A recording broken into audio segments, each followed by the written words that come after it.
नमस्कार सगळ्यांना. सगळ्यांचं स्वागत आहे. ही बघा बघितलं का? ही बघा, अजून जेवण बनवायचं आहे. तर सगळी कामं आवरून जरा बसली आहे. त्याच मिनटं त्यात चला म्हटलं जेवण अजून करायचं. चपाती भाजी सकाळी झालेली आहे. फरशी वगैरे पण लवकरच पुसून झाले. कपडे वगैरे पण धुवून झाले. बघा कपडे वाळत टाकले बाहेरच. सायकल संभवची घरीच ठेवते. पाऊस चालू आहे ना सध्या, म्हणून सायकल घरीच ठेवते. बघा कशी बिलगले, बघितलं का? बरं सगळं बस, सगळं बस. अजिबात ऐकत नाही, काय नाही, नुसती मस्ती. आणि बघा असं हे करून झालं, कशी कामं करायची सांगा बरं? हां, कशी कामं करायची? हां, हे बघा मग कशी बघते. आणि प्रणावी आमची व्हिडिओ छान छान बनवते. सांग त्याला, त्यांना सांग सरळ बसायचा. त्यांना सांग व्हिडिओ छान छान बनवते. सांगू सांग त्यांना माझे व्हिडिओ बघा सांग. नीट बस आणि सांग माझे व्हिडिओ बघा सगळ्यांनी. नीट बसायचं. त्यांना मग माझे व्हिडिओ सगळ्यांनी बघा. आवडतात का तुम्हाला? वरती उठाने सांग, वरती उठाने बोल. विचार त्यांना मग माझे व्हिडिओ तुम्हाला सगळ्यांना आवडतात का?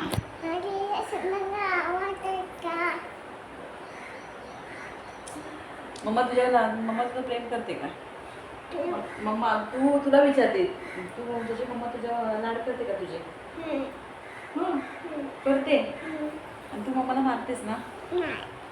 खरं खरं सांग. हां बरं. हां बरं का? प्रणवी आहे ना, मला मारते बरं का? दादाला मारते, मम्माला मारते. नाही मारत? खरं का? काल आपण कुठे गेलो होतो? गावाला आपल्या. आमच्या गावाला. है ना? मग तुमचं झालं का नाश्ता वगैरे सगळ्यांचं? विचारते नाश्ता झालं का? बघितलं की किती लाजते म्हणजे. आणि एवढी भांडखोर आहे ना ही माझी बबडी. नीट बघ तिकडं, बघ नीट. तुला सगळेजण बघ. हे बघा खेळता खेळता आले. मी इथे बसलेले बघितलं ना, सगळं तिकडं खेळणे फेकलं नाही आणि ते येऊन बसली. हां लाडाचं आहे माझं पाखरू. लाडाचं पाखरू आहे, लाडाचं. दादाला चेन केली मी चांदीची. तुझी कुठे चेन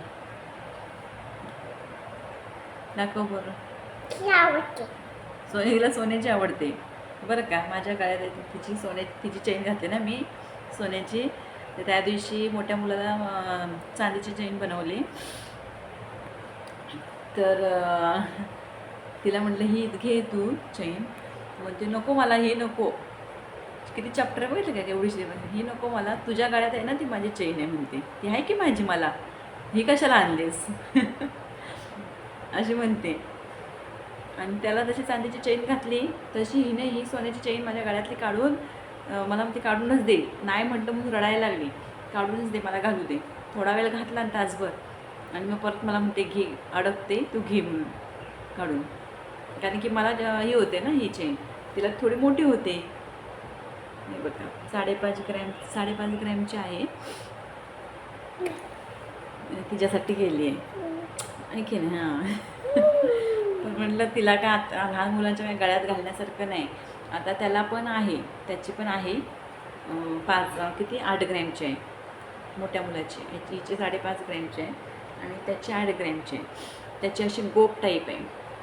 गोप कशी तुम्हाला दाखवेन मी ज्यावेळेस करून आणि गणपतीपर्यंत आणणार आहे. गणपतीचे पप्पा येणार आहेत ना, तेव्हा घेऊन येणार आहेत त्यांना, त्यावेळेस दाखवेन मी. हां बघा, आपण स्वतःसाठी तर जगतोच, पण मुलांसाठी आपण जे करतो आहे ते कुणासाठी करतो आहे? मुलांसाठीच तर करतो आहे सगळ्या गोष्टी. आणि खरं सांगायचं म्हटलं माहिती आहे का, त्या दिवशी पण माझ्या मुलाला मारलं. म्हणजे दोघांची खूप भांडणं, खूप दोघांची भांडणं झालेली. खूप ऐकत तासभर झालं. मोठ्या मुलाला समजवत होते, तो काय ऐकला नाही, काय नाही. मला पण लय राग आला, मी मारलं त्याला. मग त्यांनी क्लासमध्ये जाऊन, क्लासमध्ये पोरं विचारत होते सगळे, रडत होतं म्हणून. तर क्लासमधल्या मुलांना सांगते मी जिन्यातून खाली पडलो म्हणून सांगितलं. दुसऱ्या दिवशी त्या मुलांची आई मला विचारायला लागली, अहो तुमचा मुलगा कुठे पडला? तर म्हटलं मला काय बोललं नाही, एवढं काय माझ्या लगेच लक्षात नाही आलं. नंतर लक्षात आलं हां बाबा हिने जाऊन खोटं सांगितलं, मी मारलं तर मारलं म्हणून सांगितलं नाही. म्हणजे तेवढं समजतं मुलांना की नाही का माझा अपमान होईल, मी मम्मीची मार खाल्ली तर मला मुलं हसतील वगैरे, पण कसं वागावं हे मुलांना काही कळत नाही बघा. तर त्याच्या पप्पांना सांगितलं मारलं म्हणून. त्याचे पप्पा त्या दिवशी रात्री 12 वाजता कधी एवढे फोन करत नाही, रात्री 12 वाजेपर्यंत फोन. पोरगा जेवला काय, असं झालं का, तसं झालं का, तसं झालं काय, सारखंच फोन. सकाळी कधी फोन करत नाही, सकाळी 6:30ला फोन, सकाळ कधीच फोन करत नाही. एक तर 9-10 वाजता रात्री फोन असतात किंवा दुपारचे असे फोन असतात, तेवढं सकाळ फोन नाही.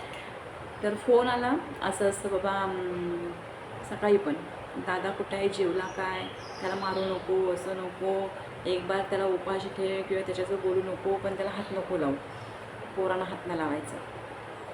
परत त्याच्या आत्तूचं फोन रात्री पण, रात्री 10-11 वाजे सुरुवातच, सकाळी पहाटे सुरुवात त्याच्या आत्तूचं पण. मग त्यांना म्हणजे मुलांना मारलं ना की त्यांना अजिबात आवडत नाही घरच्यांना. पण मला एवढे त्रास देतात मुलं, तर काय करणार, थोडंफार तरी हात उचलावंच लागतं ना मुलांना, जिथल्या इथं बोलावंच लागतं, उचलावंच लागतं, त्याशिवाय पर्याय नाही. कारण की सांगून जर ऐकत नाही, 1 तासभर सांगते मी तर कळत नाही बाबा, भीती नाही वाटली की आपली मम्मा मारेल किंवा काय करेल, आपण किती त्रास देतो आहे. ही पण तशीच करते, खूप मस्ती करते. आणि त्याला मारायला गेले की ही पळते, त्याला मारायला गेलं की ही अगोदर बेडरूममध्ये जाऊन पळलं पण बसते बरं का, ही एवढी चॅप्टर आहे. माहिती आहे का. आणि कोणाला हाऊस झाली हो मुलांना मारायची, मी तर नाहीच शक्यतो मारत, पण ना ऐकलं ना की डोकं सणकते. म्हणजे बापाचा जीव, बाप प्रेम दाखवत नाही, बापाचा जीव किती किती प्रेम आहे बघा, एवढं लांब असून सुद्धा.